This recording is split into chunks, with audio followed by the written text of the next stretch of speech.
Okay, here we go with the final and third starter for Chapter 7, Exercise 7.6. And as requested, I've been asked for some more of these difficult, hingy kind of questions. So we've got here a wall is rough. The rod is on the point of slipping down the wall. Find the value of mu. That's the value between the rod and the wall. So the first thing I'd ask you to do is quickly put the forces onto the diagram. Check that before you then carry on.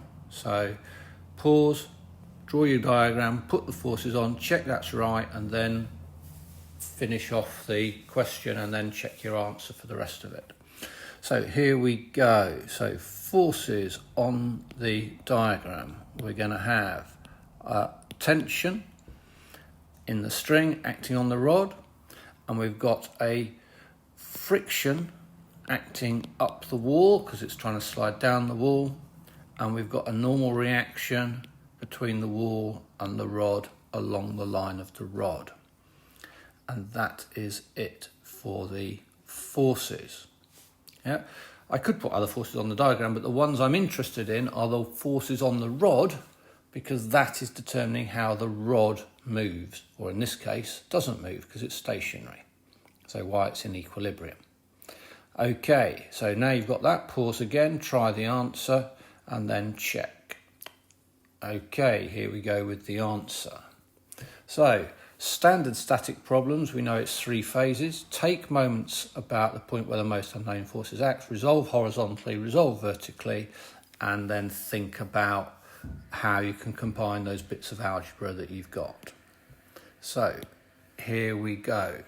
Moments about A,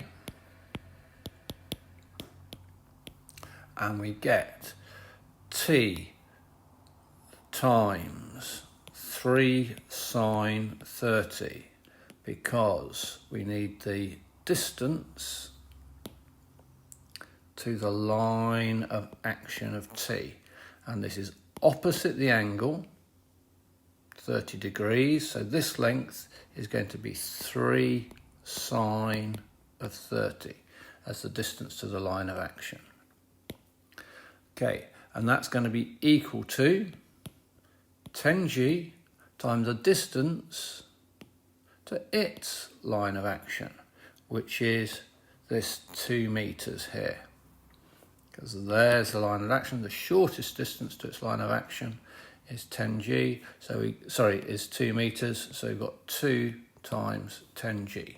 We can tidy that up. Sine of 30 we should know is a half, so we've got 3 over 2t equals 20g, so t equals 40g over 3 newtons. Well, that was easier than I thought it might be.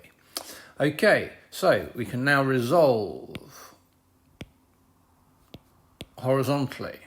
And what have we got acting horizontally? Well, we've got R in the positive direction, and then we've got a component of T. So T, the component horizontally, is here. Yeah, and that must then be, it's next to the angle, so it's going to be T cos of 30. Not a great choice of colour there, I hope you can see that.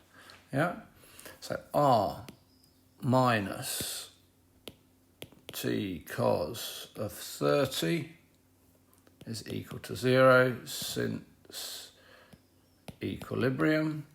So T cos of 30 is equal to R. T from above we know is 40g over 3. Cos of 30 equals root 3 over 2 equals R. So divide 3 by the 2, we get 40 root 3g over 3 newtons. Okay, but if we've got to, let's check the question, we've got to find mu. So we also need to resolve vertically. So we're just going through our standard routine. Moments about the point where the most unknown forces act, resolve horizontally, resolve vertically. And so here, what have we got? Friction minus 10g, and now we're going to get the vertical component due to t. And this is now opposite the angle, so this is t opposite sine 30 in the vertical direction. So we're adding up, yeah, these three are the vertical components. I can't see any others. So we've got friction minus 10g plus t sine 30.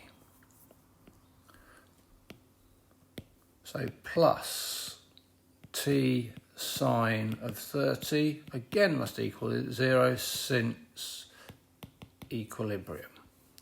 So t is 40g over 3 still, so friction equals the 10g added across minus t, which is 40g over 3 times sine of 30, which is a half. So we've got 10g minus 20g over 3.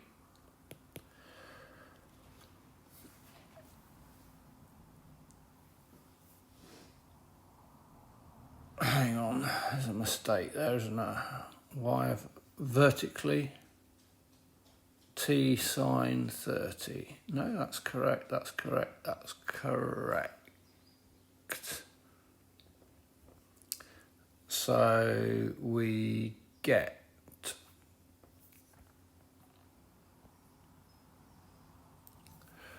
(30 minus 20 is 10g over 3 for the friction on the point of slipping.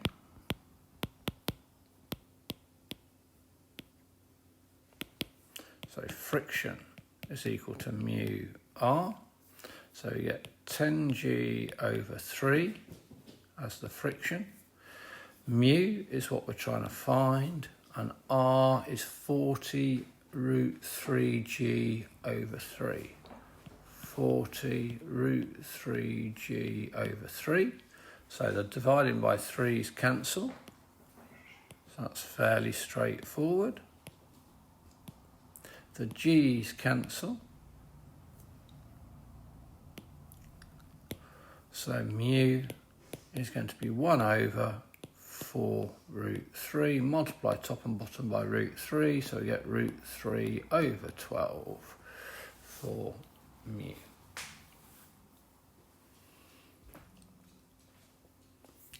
Hope that you got that right. Any questions, then let me know.